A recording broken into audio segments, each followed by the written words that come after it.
Against the Ropes podcast.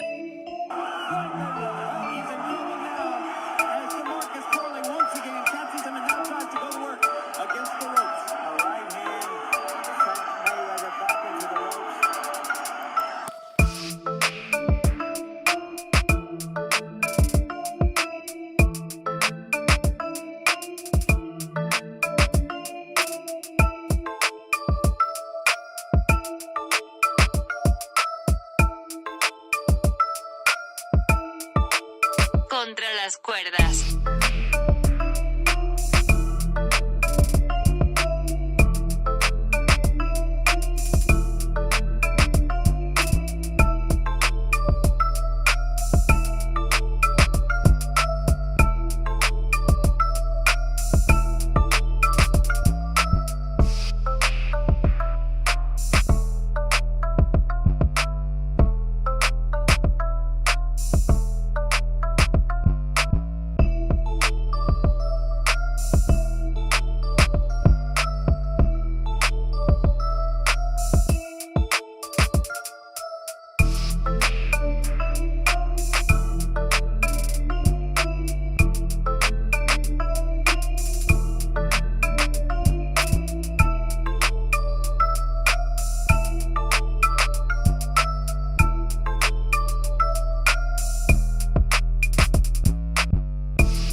Against the Ropes podcast.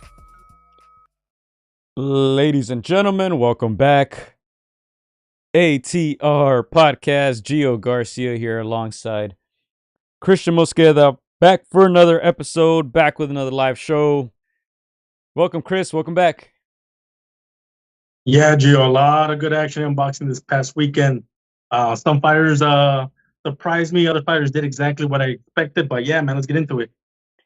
Yeah, well, let's go ahead and get straight into that Diego Pacheco fight, Chris. Of course, we're going to talk Naoya Inoue. He got that victory, remains undisputed. That fight happened this morning here in the United States, early in the morning.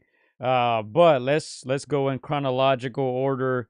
We got to give Diego Pacheco his props. And, you know, Chris, he's a fighter whom we've been knowing about for a while. Obviously, he's from the LA area, South Central. You know, very skilled, known, you know, since the amateurs, you know, he's been making noise. And now, you know, we heard names like Jaime Munguia, like Canelo, you know, obviously in his weight class 168. But he stops Sulecki, who is a veteran, Chris. Man, we were talking about it last podcast. You know, it wasn't gonna be it wasn't gonna be easy for Pacheco. Sulecki only had 2 losses, you know, and that was to some of the tougher opponents in 160, 168. So, you know, what Pacheco did, I believe, is pretty impressive. 6 rounds, vicious body shot. The fight was here in the LA area, and he delivered. Yeah, again, Diego Pacheco's 23, Sulecki's 35.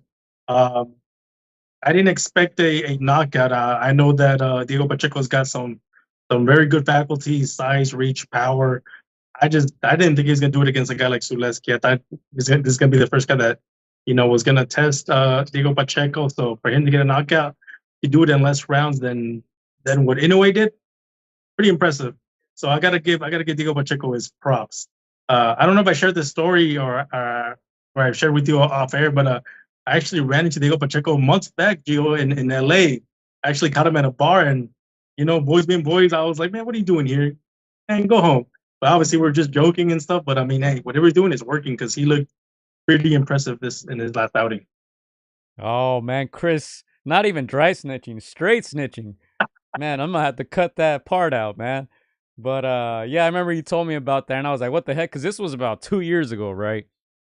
Right. Yeah. You know, he still had a lot to prove. I think now, you know, I think he's officially arrived, man. Look, with this Sulecki win, as we said, Sulecki only 2 losses. He was 32-2 coming into this fight. 35 years old, Chris. He's from Poland. Obviously a lot older than Pacheco. But as we look there, he only lost to Demetrius Andrade and Daniel Jacobs. So he defeated guys like Gabriel Rosado, so we mentioned it last week how this was a fight for Pacheco to kind of graduate, you can say. If you look at Pacheco's 22 wins there, 18 of them coming by way of KO, 23 years old, still very young. But I'm liking what he's doing, and I'm liking how Eddie Hearn is working with him and giving him the right opponents, man. He's been with Eddie Hearn since you can say since the beginning, man. I remember running into him and that Gallo Estrada versus Soren Visai 2 undercard. I think I showed you guys the poster that I have here, signed by quite a few of those fighters. Your boy Jesse Vargas was on that undercard. He fought La Sorrilla Soto. Our boy Anthony Sims was on that undercard. Who else was on there? Danny Roman actually fought TJ Doheny in that undercard, so it was stacked. And Diego Pacheco was on there. It was about his third or fourth pro fight. I only knew about him because Anthony Sims Jr. put me onto him. He said, "Hey, you see that skinny kid over there sitting down? He's the real deal." And I was like, "Man, really? That kid, he was probably 18, 19 at the time." He says, "Yeah, he only has a few fights, but I sparred with him. He's the real deal." We went over there, said what's up. He was quiet. He was humble.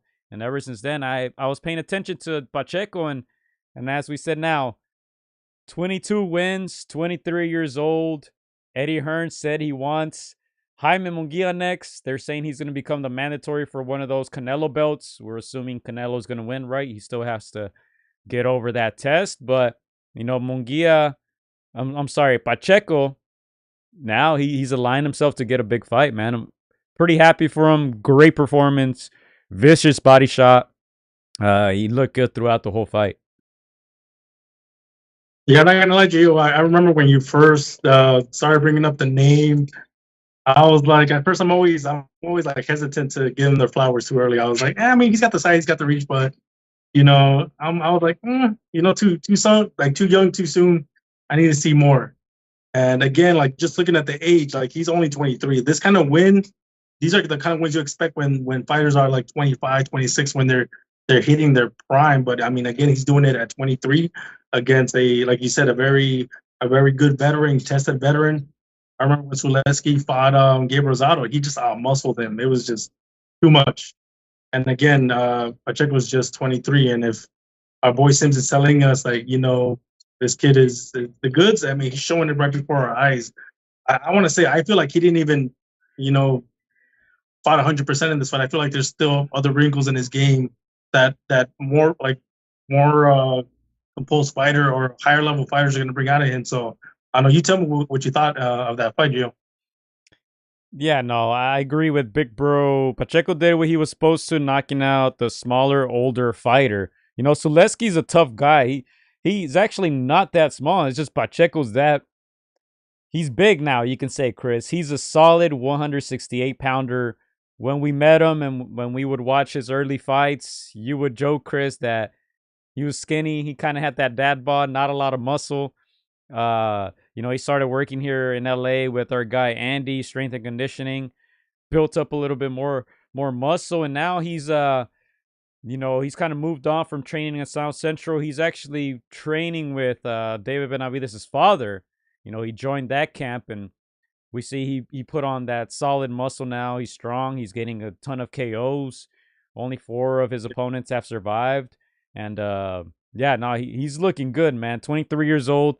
Big Bro says he doesn't think he's ready for Canelo or Munguia. Munguia's a tough opponent, Chris. I think a lot of people, criticized him because of what he did or didn't do against Canelo. But let's keep it real. Munguia, he's still fairly young. What is he, 26, I believe? 25, 26? Or is he 27? I think he's 27 now. He might be. He's around there, mid-20s, He still has a lot left. You can say he didn't really take a beating by Canelo. Canelo showed mercy. So Munguia's still a very tough opponent. If you line him up against Benavidez, that's not an easy fight for Benavidez. If you line him up with guys like Caleb Plant, it's not an easy fight for Caleb Plant. And obviously, if you line him up with guys like Pacheco, he's probably the favorite in that fight. So a lot of people are counting Munguia out after, like I said, what he did or didn't do against Canelo. But the reality is he's a very tough opponent still. He showed the chin.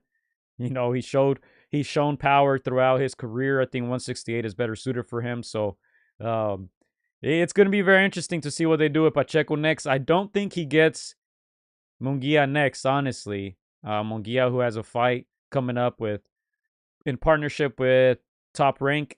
That fight's going to be on ESPN September 20th, I believe. That's a Friday, his comeback fight. I don't know. I don't know if he gets Munguia next, man. I think Pacheco might get another fight like this one, and then they'll probably be smart about it, knowing that, especially if he becomes mandatory for Canelo, they're not going to want to take too big of a risk, in my opinion. Yeah, no, I completely agree. I feel at 23, they continue to give him fights like Sulecki. I mean, there's a guy that just fought, a couple of weeks ago, Pacheco. That would be a perfect fight for Diego Pacheco, just to, continue to pat that record. But yeah, I see a lot of similarities between him and David Benavidez. Maybe he doesn't have the same hand speed as David Benavidez, but like we said, those natural, intangibles like the size, the height, the reach. Again, he just towers over a lot of his opponents in that division, and he fits nicely at 168, and he could potentially go up to 175. I laugh when I see him because he does not look like a 6'4" guy. I see him; he has the look of an average, kid that you grew up with. But again, I'm still shocked that 6'4", he's that big, and again, that coupled with the boxing foundation is going to serve him well in his career. So yeah, at 23. Sky's the limit. I agree. I don't think he gets Munguia, even though I think that would be a very interesting fight. Munguia, the smaller but more experienced veteran against a young, largely untested Diego Pacheco. I feel like that would bring out, the best in Diego Pacheco. Yeah, and this is the card that I was referring to. 2019, if you see it there, stacked card. Sornvisa, Estrada, Roman, Doheny, Vargas, Soto, Giasov was on that. Anthony Sims Jr. against Von Alexander. Ronnie Rios was on that. MJ was actually on that. I wasn't even aware. I wasn't too familiar with Akhmadaliev at the time. Amo Williams was on there, and who lost recently. And then I don't know what happened here, but Diego Pacheco, you see it there. He was 2-0 at the time, waiting at 161 actually. So yeah, he was still very young at the time. 2019 was that 5 years ago, 18 years old. And ever since then, we've been keeping tabs on him. And if you look at, some of his fights there, favorable matchups, and then he started kind of fighting more veterans, you can say, guys like Cesar, who has fought some of the big names as well. Now Sulecki, I think the best name on that resume. But yeah, I think he might get a couple more veterans, man. If Daniel Jacobs didn't retire, Chris, that would have been a good name for me. A guy like Daniel Jacobs, who's kind of over the hill, but will be a good name or good test, You mentioned Everchenko. Hey, I think a guy like Pacheco beats a guy like Mbili. Not going to lie. Wasn't very impressed with Mbili in his last fight. So, there's definitely some interesting fights. We talked about, actually, Pacheco versus Berlanga years ago when Berlanga was getting those KOs on ESPN and Pacheco was doing his thing on the zone. We said, hey, Mexico, Puerto Rico, I think eventually they'll match up well. Obviously Berlanga, we're not giving him much of a chance against Canelo, but we'll see if he can make something happen in that fight where his stock kind of goes up. Usually when you fight Canelo, your followers go up, all eyes on you, and usually it's not a bad sign, losing to Canelo. You get the money, you get the eyes, the attention, and all that. So I think that fight can still happen down the road with Berlanga. But for now, Pacheco, as some of the guys said in the comment section, he's on the right path. He's looking good. I would give it maybe another fight or two and possibly wait for that payday, man. Yeah. For me, in my opinion, you have to fight a guy like Berlanga before you fight a guy like Canelo. Of course, like you said, if that call from Canelo comes knocking, you're not gonna say no. You're gonna take that money. Even if you lose, you're gonna win not just you know 6 digits in your bank account, but you're gonna get experience. So, of course, if that call comes, you take it. But I would prefer he take a guy like Berlanga in a year and a half. Like you said, I think at 23, he's to have 2 more fights with named fighters. Like we said, Sergey Davidchenko makes a lot of sense. Jose Uzcategui makes sense. Even a Caleb Plant, if he comes up to 168, I think he's still competing at, or if they meet at that division, they can make a fight happen. So yeah, a lot of good names for Diego Pacheco, but yeah, Saul Alvarez, maybe a year and a half, 2 years, and that would be a great fight. Maybe a good passing of the torch. Yeah, and I don't know if honestly Canelo would want that fight. Obviously, I think it's a good challenge. The guy's 6'4", long, no ditty, strong. You know, he has good fundamentals. But he is Mexican. You know, he's Mexican American. I'm not. I don't think he's the type of guy that Canelo would dislike enough to fight him. You know, I think Canelo would actually try to mentor guys like Pacheco.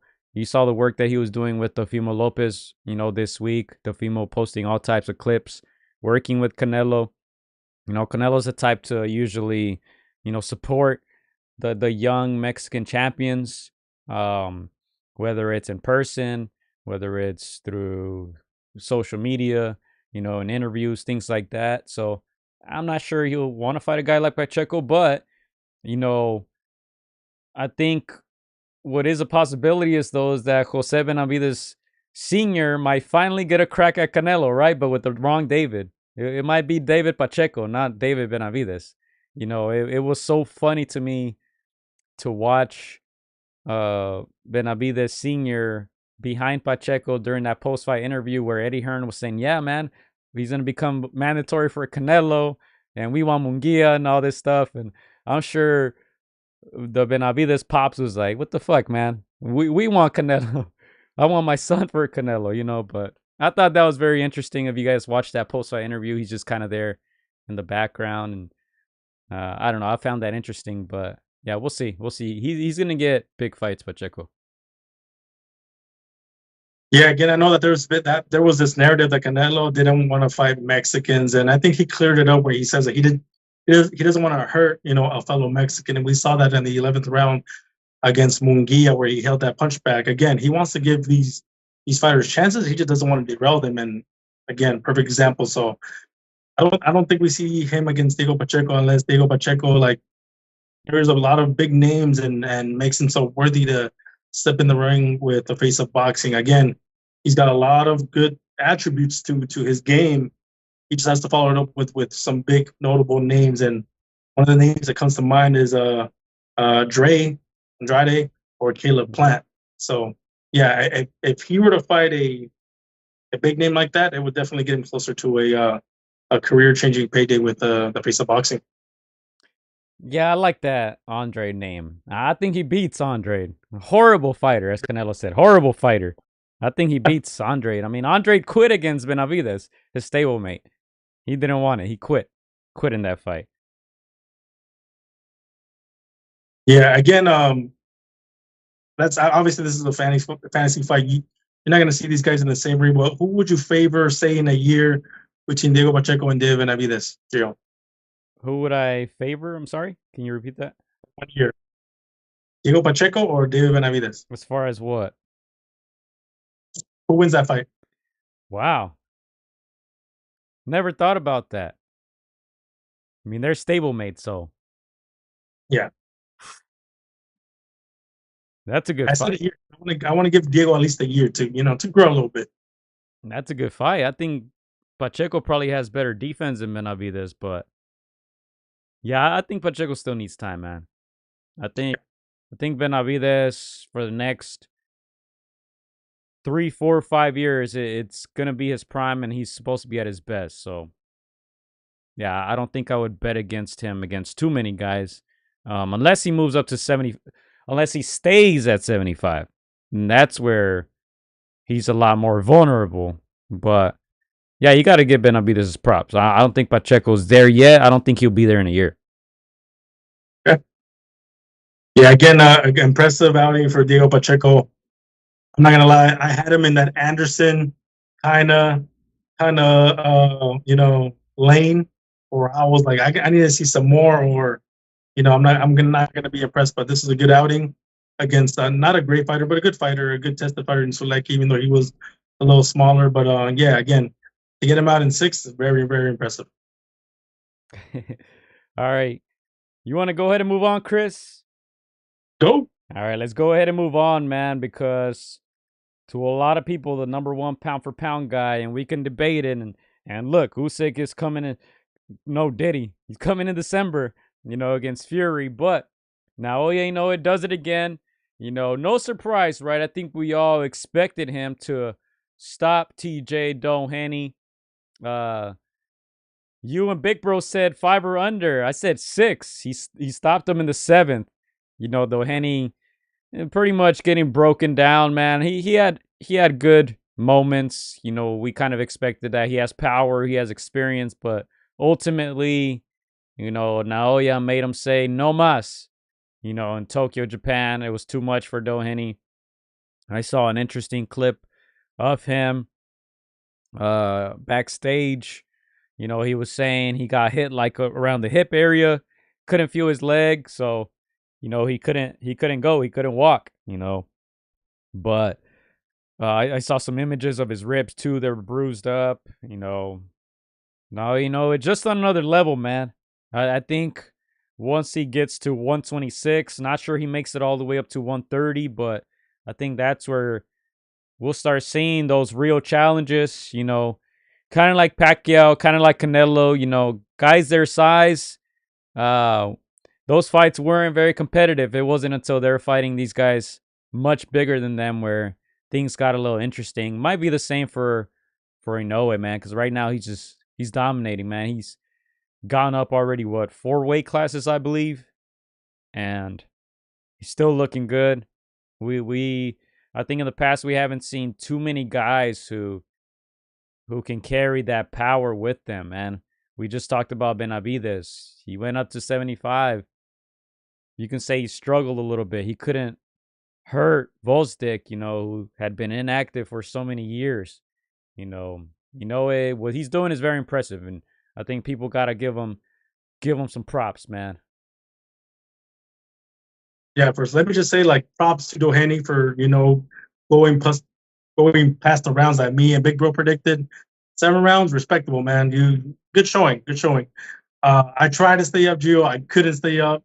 I expected me to wake up to a 4th round chair folding. So again, props to Doheny for lasting those 7 rounds, even though it was an awkward ending to that fight at the end. But again, it just shows just how good the monster is. Again, it's like he's just doing everything that we expect, and it's all according to script. Again, near flawless, fight, dominated from top to bottom. Like you said, Doheny did have some moments. So again, props to him for at least putting a few paws on the monster. But again, in a way, just too good, too complete of a fighter. And like you said, it's scary that there's still maybe 2 divisions that he can still climb in. And yeah, man, again, he's just top 3. Yeah, and let me see. Who was it? Iceman. He says, I think 5 weight classes, but I'm not sure. I believe so. Yeah, he started at 108. He started out. Yeah, you can say 108 here. 108, 112, 115, 118, 122. Yeah, you're right. I think he's been champion in only 4 of those, though. But look at this, man. 28-0, 25 KOs, undisputed at 122. You see his recent opponents there. TJ Doheny stopped him in 7. Luis Neri stopped him in 6. Marlon Tapales stopped him in 10. That's the one where he won the undisputed crown against Marlon Tapales. He stopped Fulton in 8. Stopped Paul Butler in 11. Stopped Nonito in 2. And the last opponent to survive or go the distance was Nonito Donaire almost 5 years ago, 2019, November of 2019. So yeah, he's destroying his opponents. Now, yeah, I think to me there's no doubt one or two wherever you want to put them. If you have them outside of that, I think we got to have a conversation. But I think what's undeniable is he's a great already, Chris. He's what, 31 years old. 31 years old. And I don't see him losing anytime soon.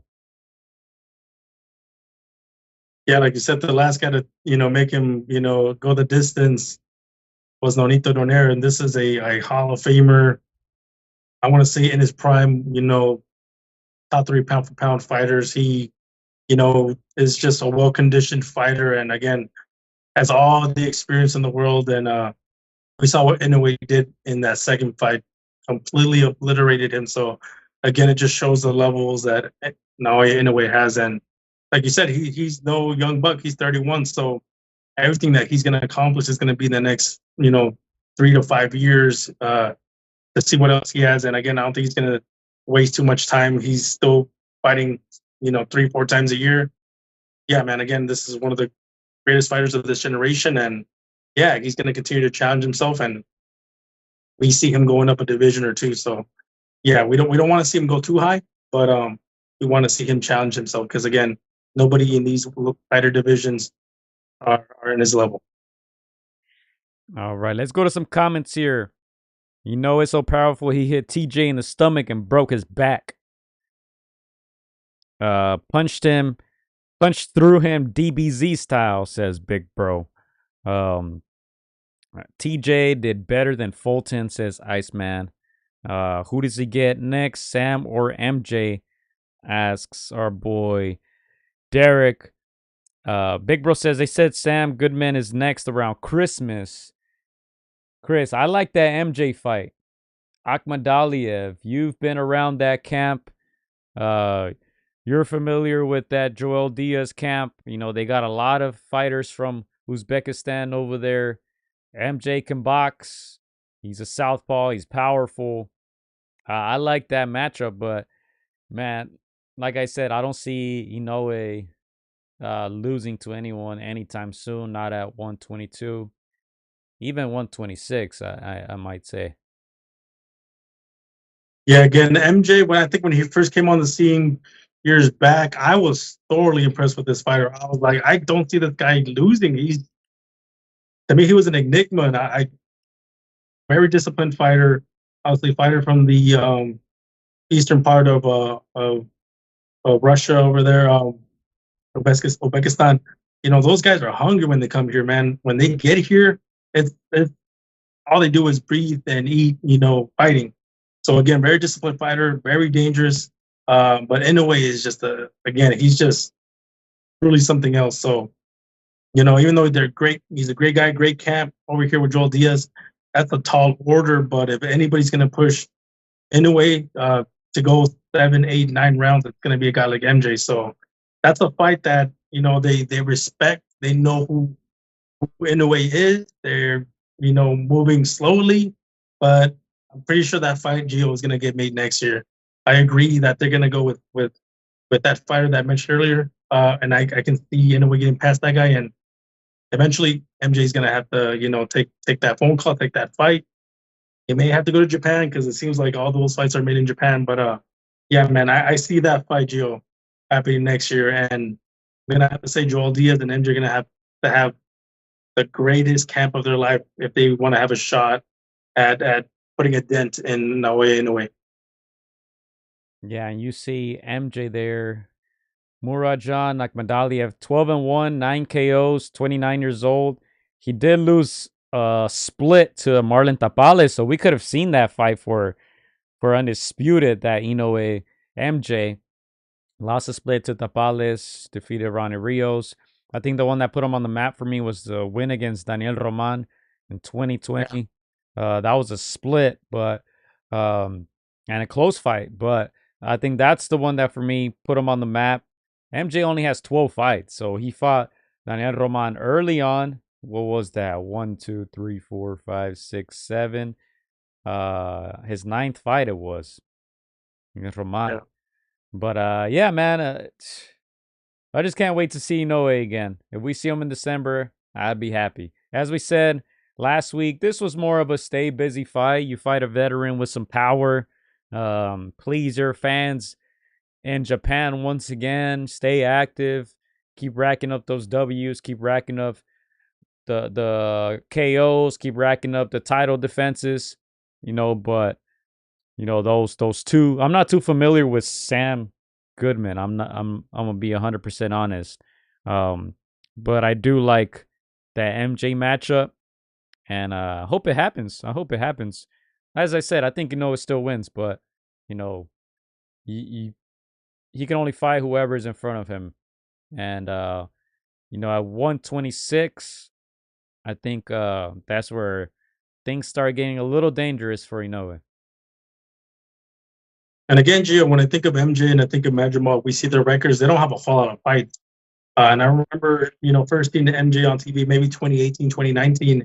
And by now, I would have thought he would have had, double digits, maybe 20 fights in. But like you said, not a whole lot of fights. Same with Madrimov. But I think that's all by design, Gio. We know that Joel Diaz, he's been in the game for, 20 plus years, former fighter, former title holder. We know that he knows the dark aspects of the sport, and I think he's found that formula where he's like, my guys are not going to fight a whole lot. They're not going to take a whole lot of damage. They're going to make as much money as they can. But as we saw in the fight with Terrence Crawford and Madrimov is still a very dangerous fighter. Just because he doesn't have that many fights doesn't make him any more less dangerous. If anything, I think Joel Diaz keeps him very fresh and ready to fight. So again, when I look at that record on MJ, some people might think like, oh, he doesn't have enough fights, but I think it makes him dangerous in that he's fresh. He doesn't, take a whole lot of damage, and again, he's ready for war for the biggest amount of money possible available to them. So after that Crawford Madrimov fight, I don't want to discount guys, especially this camp, that don't have a whole lot of fights. Man, again, they're up there in the rankings for a reason. Yeah, and look, let me go ahead and show you Sam Goodman, 19-0, 8 KOs, 25 years old, out of Australia. All his fights essentially in Australia. Where's our boy Boxing Kangaroo at, man? Hey, them Australians are putting in work. And we just got a fight announcement today too, right? Tszyu, he's fighting for one of the belts. So we'll talk about that. But yeah, man, Inoue, impressive. Those two fights sound like a challenge. I still see him winning. We'll see how long he stays at 122 or if he makes a move. And Chris, what do you think about those comments of people saying he needs to fight in the U.S.? I mean, I don't think those people know he's already fought in the U.S. And to me, it's like, it don't matter where he's fighting them. He's just knocking them all out. So he can fight them in Japan. He can fight them in the Philippines. He can fight them in Mexico, U.S. He can fight them in any gym. I think he's going to knock all these guys out. Yeah, no, I completely agree. He will beat anybody, anywhere, any place. I want to say when people say that, I want to say that they see past their them being haters. I think they would just want to admire the monster here in the States.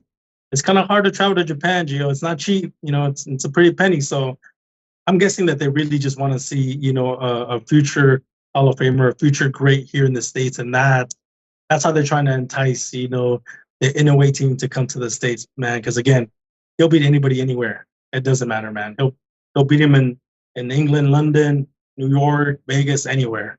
So yeah, man. As for, I want to pose this question to the chat and to you, Gio. If MJ were to fight Inoue, say 6 months from now, how do you see that fight playing out? Look, man, I'm not sure Inoue will get a KO in that one. I think that's a very competitive fight. I see him outboxing MJ, but I don't see him destroying him like he's destroying all these other guys. I don't know if you see anything different happening in that fight. Like I said, you've seen those guys train firsthand. You're good friends with Joel Diaz, so obviously we know your opinion is compromised. No, I'm just kidding. No, but what do you think happens in that fight, though? Because I know they're very confident. They've spoken to you about this fight, and they're very confident that they would perform well. Yeah, the thing about being in that camp, they behind the scenes they will say things where they're very real. I'm not saying that on the camera they say fake things, but like they keep it real. Hey, no snitching again, Chris. Chris, think about what you're gonna say. You already snitched on one guy, man. No, again, they know that they have to have their best camp. Again, some of the fights that MJ has had, especially when he lost last night to Tapales, Joel Diaz is the first guy to say, like, that's not the MJ that won the title. That's not the MJ that won, that beat Daniel Roman. I have to have the best MJ on a given night to walk away with the win convincingly. So, again, it depends on what MJ shows up. The best version of MJ is going to give Inoue a run for his money, whether it goes a distance, whether, he can pull out a shocker. So, in my opinion, if MJ comes in, 100% focused, gets in the best shape of his life, I think he can make things interesting. Now, I'm not going to say he's going to win, but he could probably give the best effort against Inoue since Nornero won. So, again, it's a tough ask. This is one of the future greats in all of boxing. So, Inoue, MJ's going to have like the camp of his life, in my opinion. Yeah, and let's go to some comments by Iceman. He agrees. He says Inoue should stay in Japan. No need to fight anywhere else. He's making the money. He says, yeah, and a lot of people in those arenas in Japan, I'm sure he's getting big bags. He's fighting what is it over there? Is it a Wednesday or what is it over there? And I don't think it's Tuesday, right? I think they're a day ahead, no, Gio? They're 16 hours ahead. Yeah. Yeah. Because I know they'd be celebrating the New Year way before us, man. So they're ahead of time. Let's just put it like that. They're ahead of their time. They're ahead of time. But Iceman always says, I seen the size difference with TJ and Inoue. Yeah, TJ looked solid, man. He looked big. He looked muscular, but man, that body shot was crazy. Crazy. And TJ kind of he grabbed his back. I don't know. I can't remember exactly if it was the previous round, but I think it landed a shot kind of in the back, and Doheny kind of felt that. And then kind of odd how the fight ended. Doheny kind of put his hand up, kind of walked away. Referee was like, "What the hell's going on?" Eventually, TJ Doheny took a knee, and referee was just like, "I'm stopping this." And they had to pretty much help TJ Doheny walk out of the ring because he couldn't do it on his own. But destruction. That's what's on Inoue's mind, and looking forward to what's next, man. To see who's next for him. Yeah, no, I completely agree. I think Doheny looked big in that fight. The bigger guy was Doheny, and some of the shots, like you said, were getting in. But again, I think it was just the accuracy and the poise and just the fundamentals from Inoue that, again, you get to respect the skills of your opponent in that fight. But again, man, it just shows how great the Inoue is. Again, we've seen Lomachenko go up because he got bored, tired. There was no competition in and or around his division, so he had to keep going up. And again, that's where things get tricky, get tougher. You realize you no longer have those advantages, and guys that are just not as skilled just have better chins, better power. As you get into the higher weight divisions. But I'm sure Team Inoue will know what their limits are, and hopefully they stay on that limit. But yeah, man, I can't wait for the next year to see the next two fights, and hopefully it's MJ that gets that call, and I know that's going to be a great fight. 1000%. And look, just to show you guys the fights where Inoue came to the US, because Big Bro said, Aram said that he says the Godfather said Monster is coming to Vegas in 2025. Yeah, he said that after on the post-fight interview, hinting that Inoue was going to fight here in the States. He fought here in September of 2017. That was on the Chocolatito and Sorong Visay undercard. That's the one where Chocolatito was stopped. Juan Francisco Estrada fought Carlos Cuadras on the undercard. Man, where were we? Man, what were we doing? We were sleeping. That's what we were doing, man. That was a great card right here. Inoue against Antonio Nieves. He won in the 6th round. Brian Viloria was also on that. Iniesta Estrada. Man, that was a good card. Man, they don't make them like that anymore unless it's turkeys involved. But yeah, that was 2017.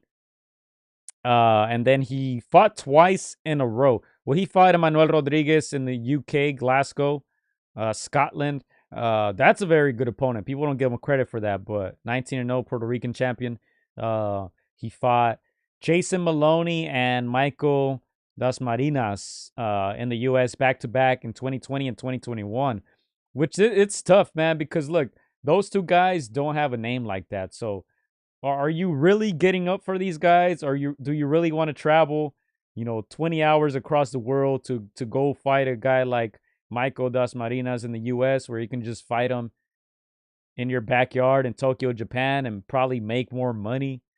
Like, it's difficult. They got to bring a good, tough opponent. Maybe that Stephen Fulton fight in the US would have made sense, but even then, Fulton doesn't have a name like that. So Nettie, that would have been great if that happens in LA. I think that was a missed opportunity there. Kind of start selling Naoya Inoue to the Mexican fans. They like those guys who can box, who can punch, who can brawl when they need to. So, in my opinion, lost opportunity. But as I said, if you're making more money fighting in Japan, why would you travel across the world, to fight in the US? I completely agree. Joe, I'm going to ask you to put on your manager's hat. How many fights does Inoue and what names does he fight at 122 before he moves up to 126? And when he moves up to 126, what name fighter or what guy do you put him up against? All right, so I'm gonna look up the boxing champs at which is boxing champions, and we'll look at 126 in specific. But if I'm his manager, his promoter, I want him to fight as long as possible at 122, because look, he's obviously generating a lot of money.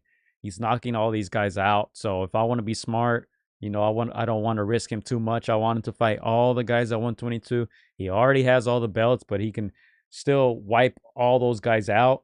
And here, let me go ahead and show you this. Look, 122. There's still interesting fights there, so why not? 126. Ray Vargas, Mexican name. I think that sells. Nick Ball. Angelo Leo just won that belt. I think that's, when we talked about 140, my biased opinion against Cruz, I said, hey, man, if you want a belt, you target Cruz, right? I think at 126, if you were to target anyone, target Angelo Leo, who just won it by stopping our boy Venado Lopez. But, I think that's a very, very winnable fight for whoever fights against Angelo Leo. And then you got Rafael Espinosa. So all those fights, I think, generate money for Inoue. And I don't think any of those guys are really devastating punchers like that.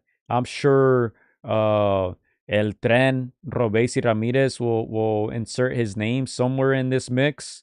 That's an interesting fight, gold medalist. And then Brandon Figueroa is also there. He's one of the interim champions. So 126, I think there's big money fights for Inoue. Those could happen in the States. But, man, look, there's still interest in fights at 122. So why not, keep wiping that division? And then as he grows into his body, he's 31 years old. As he gets older, I'm sure gaining weight will be easier than ever. And losing it will be harder than ever. So I would say 2 more fights at 122, man. And then the big money fights at 26. For sure. I'm gonna tell Joel Diaz, hey, I hear that there's only 2 more fights. You better get MJ in that. There you go. He moves on up. But no, I completely agree. When you're a promoter, when you're a manager, you want to try to maximize, your blue chip fighter, in this case, in a way. So you want to make as much money as you can before you start to take some risks. When I look at 122, I can see him clearing, a lot of those name fighters in the top 10 handedly. when I look at 126, Gio, that's when I start to, if I put on my manager's hat, I say I'm not going to put him against the punchers in that division. I mean, Ray Vargas, like you said, enticing Mexican, so he's already got that fan base built in, but he's got 22 knockouts in about 36 fights. And he's very tall for that division. Very tall. So that's a tough matchup for anyone. And very lengthy. And then you obviously mentioned Robesi. That's the one that can sell. But you stay away from the guy that beat Robesi and Rafael Espinosa. 25-0. Mexican, that can sell because of the fan base, but he's got 21 knockouts. So, a guy like Rafael Espinosa who was relatively unknown, had nothing to lose, and that makes him for a dangerous fighter. So I agree with you. You go after a guy like Angelo Leo, 26 fights, only 12 knockouts. Even though he did get our guy, it's not backed by a lot of power. So a guy like Inoue, that's a good fight to break into a higher weight division. But yeah, man, again, lots of fights for Inoue to do at 122, 126. And again, you only get these kinds of fights when you get a generational talent like Inoue.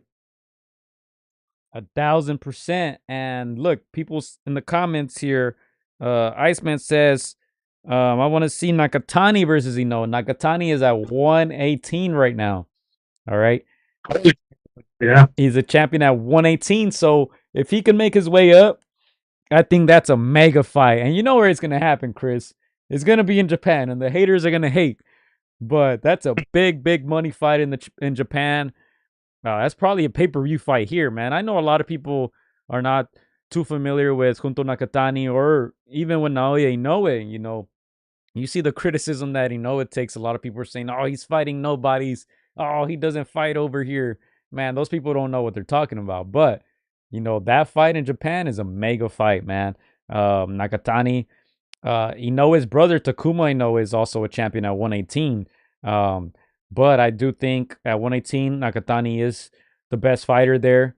Man, he should be mentioned as one of the top pound-for-pound fighters, top 10, I believe. But, I think he just needs that big money, that big name, I should say. And Inoue is definitely that. So they're only four pounds apart. We'll see how long, Inoue stays at 122. Like I said, I think 2, maybe 3 more fights, and he might be on the move. But yeah, man, things are gonna get very, very interesting. Now Inoue, he's gonna get a big fight, man. He's gonna get a big fight. So I'm looking forward to it. Now, as you look at 130, I think this is where guys are a little different when it comes to size, man. Emmanuel Navarrete, what is he, like 5'8", 5'9"? He might be about 5'8". He's not on the, but he does have that crazy reach. He's a champion there. Anthony, I've never heard of this guy, I'm not gonna lie. Lamont Roach and Robson Conceição, who won that championship against Shockey Foster in a controversial fight, and then Valdez is still at 130. So, that's where it starts getting dangerous, in my opinion, for a guy like Nakatani. But look, I think a guy like Conceição, I think he could beat, but hey, one step at a time. Yeah, no, again, like you said, Junto Nakatani versus Naoya Inoue, that would be probably Japan's biggest fight in its history. A guy like Junto Nakatani, Gio, he's 26 years old. Inoue, you said, was 30, 31. How long do you wait to challenge a guy like Inoue? Do you wait 2 years when you're 28? When Inoue is 33, do you try to challenge him at the peak of his powers? Do you try to time it, before Inoue moves up to 126? Where do you find the common ground, in your opinion? Yeah, I think the second one you said, I think Nakatani's smart. He tries to challenge him soon, very soon. You don't want Inoue to keep gaining weight, keep gaining that power. You would assume that the heavier he gets, the power is going to increase at least a little bit. So I'd go for it now. Iceman says Nakatani's big for 118, so it's a very doable / makeable, if that's even a word, fight. My opinion. So yeah, it's exciting, man. It's exciting.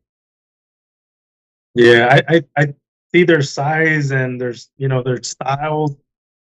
And I think of like Amir Khan when he was sparring, Pacquiao, but obviously smaller divisions. But like Nakatani with that height advantage, in a way with that frame that kind of looks like Pacquiao.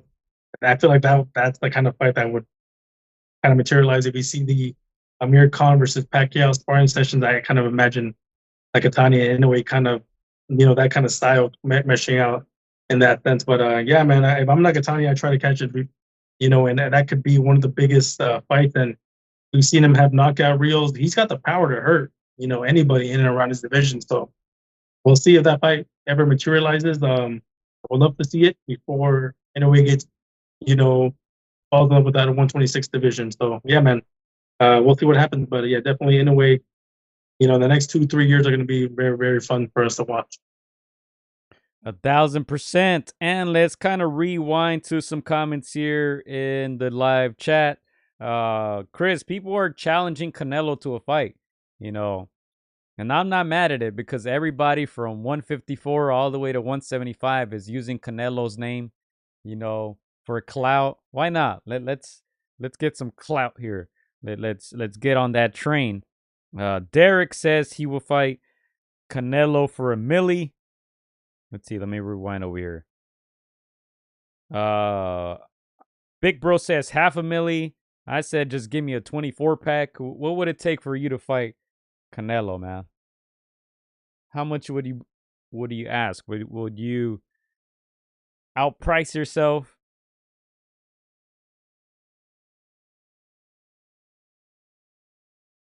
Is Chris still there? And Oh yeah, go ahead. I would outprice myself hoping that. Sorry, you're cutting off. I would have priced myself hoping that he doesn't say yes. Then, if you're gonna get beat up by Canelo, let it be for the biggest amount of money available. So, I don't know. What's your number, Gio? I said a 24 pack. Just give me a 24 pack of whatever. I want what comes with that. The followers, the fame. Man, we would get famous off of that, man. People tune into the podcast. I would need money for the bills, for the medical bills. I would need money for the 10 vacations I'm gonna need to forget that beating. I would need money to set myself up for life. I would be asking for Canelo money that he asked for Benavides. That's the type of money I would ask for. Hey, Big Bro said an interesting comment. He said Grandpa Barroso got KO'd in the Japan card, and the guy that beat him called out Rayo. He said it looks like a black Japanese guy. Man, but look at this, man. We always talk about matchmaking, right? Andy Hiraoka. 23-0, Chris. Let me guess. He had a bunch of KOs. 19 KOs. Man, that matchmaking, man. That's a setup right there. They set up Ismael Barroso, man. They took him all the way to Japan. He now has 5 losses, 25-5, 23 knockouts. Of course, that rolling one was insane. Barroso hadn't fought since January of this year. He KO'd O'Hara Davis. I'm sure a lot of you remember that fight. A lot of hype around Davies, and Barroso took him out in the first. And then before that, he had that loss, quote-unquote loss by TKO to Rolly Romero. Man, that's wild. I didn't even hear about this one.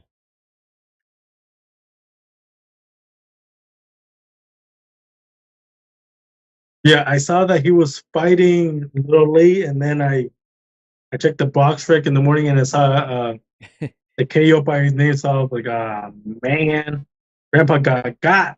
So it's a shame, but hopefully he's okay. Hopefully he got paid some good money to pay for the medical and to pay for his 10 vacations that he deserved.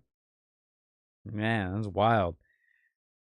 Going back to the question, Matt says a visit to Dubai, an Iceman, 2 Lamborghinis, or maybe a Bugatti. He says, yeah, they're trying to cash out.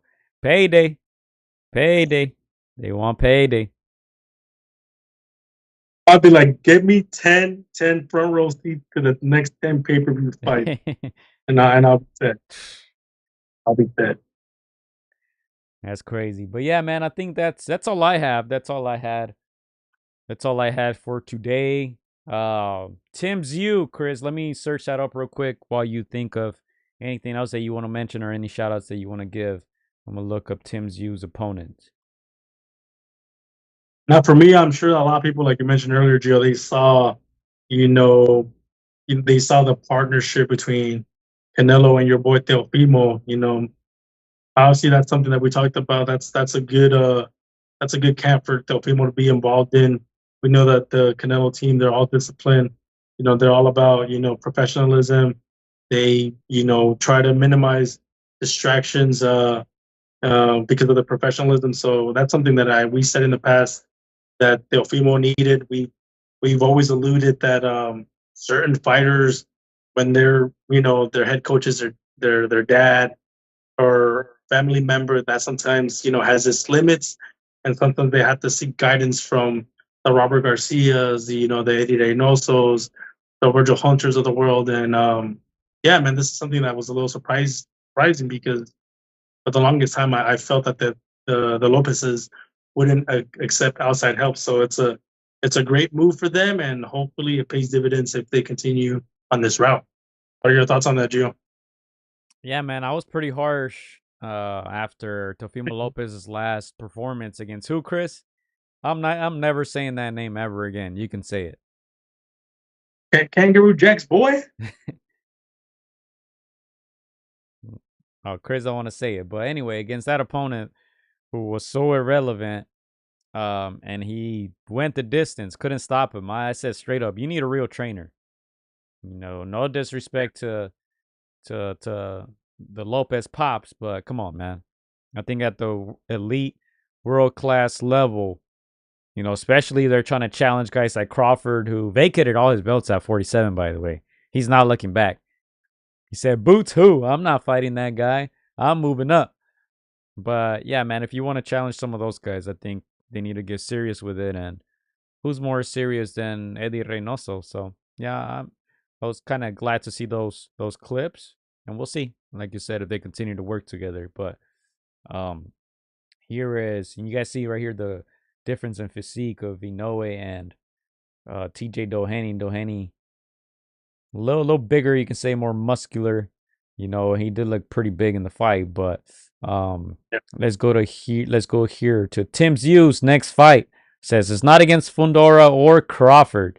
His opponent, let's see. Some unknown. Let me guess. Who is it? Unbeaten IBF super welterweight world champion Bakram Murtazaliev. Now he sounds like he's from Uzbekistan. Let me see if it says it on here, if you guys can see it, where he's from. But dude, there's so many belts. I don't know who has a real belt and who doesn't. Like, let me look this up right here. 154. Does that guy have a real belt? I don't think so. Oh, he actually does. Look at that. And then they have all these world and junior and champion and recess. Look at that, man. That's insane. But he does have a real belt, Bakram Murtazaliev. So that's a good sign. Okay, he's from Russia. He's fighting out of Oxnard, so he's probably with other Russians out there in Oxnard, Gio. So yeah, I haven't heard too much about him. So obviously 22-0, 16 knockouts, good knockout ratio. 9th in the world box rec. Number 1 Russian at 154 at super welter. So pretty respectable. Yeah, interesting. That fight's going to be in Florida, Chris. In Florida. That's interesting to me. Huh. And that is what, October 19th? Yep. Yeah. Shout out to the boxing kangaroo, man. Australians putting in work. Yeah, man. We'll see how it goes, man. Hopefully Tszyu just does what he needs to do, and this isn't a shocker because again, Tszyu was, one of our favorite up and coming fighters. setback there with Fondora, but hopefully he gets back to his winning ways and doesn't derail his career. But yeah, we'll see, man. This is a good test for Tszyu. Yeah, in other news, I saw some clips. They were going back and forth. Brian Norman, I believe his name is, the new champion at 147, the newest email champion. He got emailed after, Terrence vacated those belts, and they didn't want to accept the fight against Boots because they were saying that they were selling them short. But it's like, man, you're not even a real champion. Like, you've never won a belt. You got emailed this belt, and all of a sudden you want to act like a champion. It's insane to me, man. This boxing game it's just backwards, man. But that's a frustrating part. Some people are just trying to get paid. But hey, what can we do? What can we do? I'm thankful for fights like Better Be a Beeble, fights like Usyk Fury. We got those coming up. Those are real fights for one title, right? Even though Usyk got stripped, so technically it's not for all the belts, but the winner is the champion. So looking forward to those. But as I said, Chris, that's all I got. Thank you guys for tuning in. Thank you guys for keeping that chat lit. We'll be back next week. We got, of course, preview that Canelo Berlanga card, not just the main event, but that whole card. And we got a lot coming up, obviously, in September. You see it here. Munguia Bazinian. I don't know much about his opponent either, but we also got Joshua against Dubois. We got Alicia Baumgartner against Delphine Pursoon as well. Looking forward to that one. We got our boy Kid Kansas, who's actually going to be fighting on this undercard right here of that Munguia fight on the 20th. So, a lot of good boxing in September and a lot of good boxing at the end of the year as well. As we mentioned, Better Be a Bevo, Usyk Fury. We still got some mega fights coming up, and hopefully Inoue again in December. So a lot to look forward to. Yeah, and again, Gio, shout out to Rayo Valenzuela. I just saw on his Instagram he was also in Oahu, Hawaii. I was out there, for about 7-8 days. I just must have missed him. I saw on his Instagram he went to all the spots that I went to, and I just must have missed him. But again, well-deserved vacation for Rayo Valenzuela. When you look at his box break and his record, he goes from fighting all these names early in his career, losing, some of those big fights, getting robbed and other subsequent fights, to having, the biggest win and becoming a world champion against one of my favorite fighters in Isaac Cruz. So, well-deserved vacation. We've gone on the podcast and said in the past, like, who's his management team, what's going on. They bring him in all these dangerous fights, but I mean, it's I'm sure it feels good for him to call himself a world champion, to be on top now, to get a well-deserved vacation. And again, he's one of those fighters that are exciting to watch, and the fans get behind that kind of fighting style. And we can't wait to see what he's got next. I do expect him to go back to his usual style of, giving the fight fans those kinds of fights that they love. So yeah, shout out to Rayo Valenzuela, on a much needed vacation. Yeah, this risk paid off against Pitbull Cruz, so happy for him. Last few comments here. Timmy, Big Bro says, hopefully we see him against Virgil next. Virgil, who stopped. Who did he stop recently, Chris? I already forgot. That just happened. No, he didn't stop. He defeated Boachuk, that was a tough fight. So man, these guys, that's a good thing right now. 154, these guys are all getting in there with each other, so they're kind of creating this mini tournament. We'll see who comes out on top.